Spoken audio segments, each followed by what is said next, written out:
your daughter's coming in with your hens. You've got hens, haven't you? I've got 6 hens. So are they bringing them in here next week? Oh, no, well, I hadn't thought about that. No. I don't know that a chicken would like it so much. No, maybe not.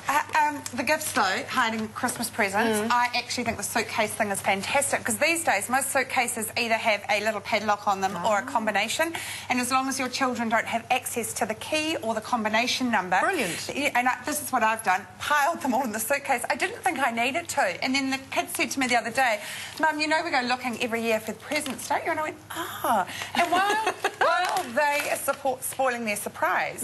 I don't care. I'm not going to let them spoil their surprise. No. I'm going to make them have a surprise. Absolutely. And the other thing is chili bins. My kids never look in the chili bins. So the chili bins in the garage, we've got 2 big chili bins. They're full of gifts. I think sometimes we can overthink the whole hiding thing. Yep. And as you say, suitcase with a lock. Simple. Exactly. So we're doing the Christmas Day sort of menu today. We've done breakfasty brunch thing with a French toast this morning. What are you into? Well, I'm into phyllo bonbons, as in they're going to look like a Christmas cracker. This is ideal if you are a little bit concerned about what you're spending on Christmas Day, but you still want something festive. Maybe it's for Christmas Eve. You just want to do a really nice meal, and particularly if you haven't got the masses coming. You know, like, if you haven't got 15 people, why would you want a whole ham? Yeah, no, exactly. Because it's just going to... go off before you can finish it, and it's a lot of work, as is the turkey, relatively speaking, so this is something that's So change it up a little, think easy. outside the square. OK, first off, I have toasted some pistachio nuts, because they're going to give that lovely greenness. Oh, you like pistachios, don't you? Yes, but hello, yesterday I toasted a whole... How long do you toast pistachio nuts for, and at what temperature? Well, I put them into the oven at 180, but not very long. Like what? Maybe 5, 6, 7 minutes. I googled that. I had to toast pistachios yesterday. I googled it up, told me 10 minutes, so I went away and left it. 180. Oh my God, entire tray. Came back burnt. $12 worth, gone.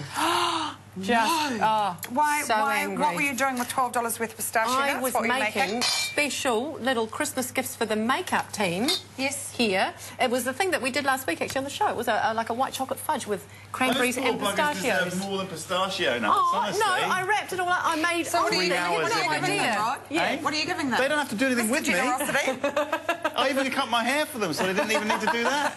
I did notice the kind of slightly convict... Just a trim? Look, convict. Say what you mean, no, Helen. Go on. The streaky bacon has been cooked, and I'm using streaky bacon. Reason being is that it's got a good fat content, and that because these are chicken breasts, and chicken breasts don't have a good fat content, they are very... You need to balance it out. You need to balance it out a little bit. So don't go trimming off the extra fat, because it actually is going to give you flavour and make your Christmas crackers lovely and moist inside. What sort of bacon fan are you? Are you a streaky bacon, a middle bacon? What do you normally buy? Not big on the bacon. Not a big bacon person? I like it, but I don't really buy it much. Much to my husband's horror, he'd love it. But I don't really buy it much. Is that because you're lovely and healthy? No, not really. I don't No, know. you're not, actually. I've seen you here eating White Christmas and everything else.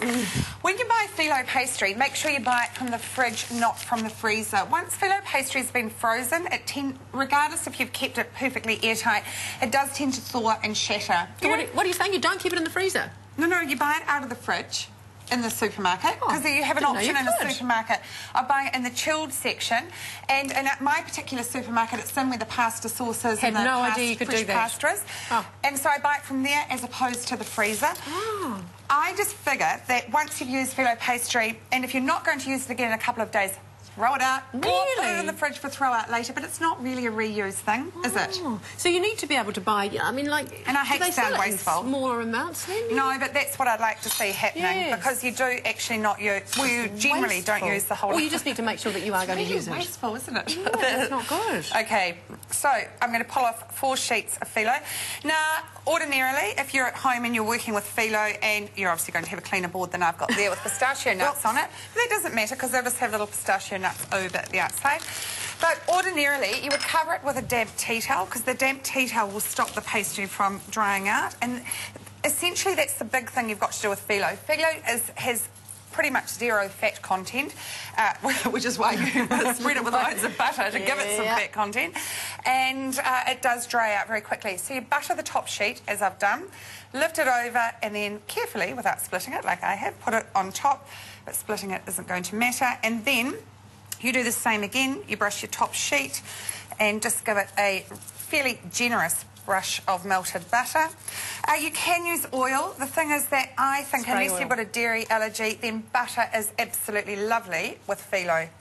Here we are. Now, I'm just going to trim this off a bit to the size I think I'm going to want. How many sheets required for each one? 4.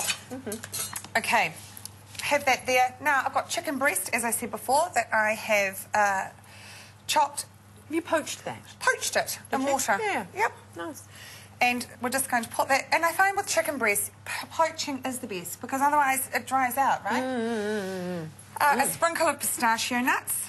And then to keep up with our gorgeous Christmas colour, we've got some whole berry cranberry sauce that we're going to put over there as well. This is quite retro because we're going to get to the camembert in a minute. Chicken and cranberries are... Oh, I know, but... Can't go past it. But do you remember in the, I think it was the 70s, where we had the deep-fried camembert with apricot sauce? Oh, I was only a wee one in the 70s. Oh, no, it was the 80s probably. Yeah, no, just a wee 80s, one. 80s, sorry. Nappies. And, oh, hello, okay.